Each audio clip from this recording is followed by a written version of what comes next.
भद्रक बासुदेवपुर अंचल में सेवा समवाय समिति परिषद और चाषी मान अनुष्ठित हो जाइछि समीक्षा बैठक। तेबे बालीमेद सोसाइटी राजघर पोखरी बात्याश्रयस्थली और विदेईपुर सोसाइटी परिसर में बैठक अनुष्ठित होता। आयोजित सभारे एसएआरसीएस समेत कोऑपरेटिव बैंक मैनेजर समेत अन्य सदस्य जोगदेइथिले। राजघर पोखरी पंचायत सरपंच अरुण कुमार महांती, आंदुला सरपंच कामदेव मलिक, बालीमेद सरपंच संजुक्ता दास सहित आखपाख अंचल चाषी जोगदेइथिले।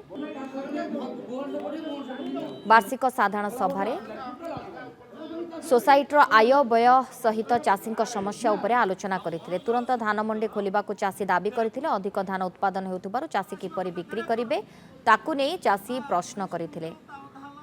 धान अमल परे खरा काकरे भिजुछि धान। मिलर सहित प्रशासन जोगाजोग करी तुरंत धान नेबाकू चाषी माने दाबी करिसथि।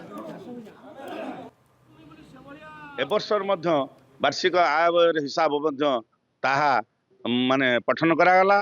समस्त कथा को लक्ष्य करी चाषी भाई माने समस्ते ठीक खुशी रे बोले ठीक अच्छी आम सेवा समवाय समिति एथर 21 लाख टंका प्रॉफिट रे अच्छी।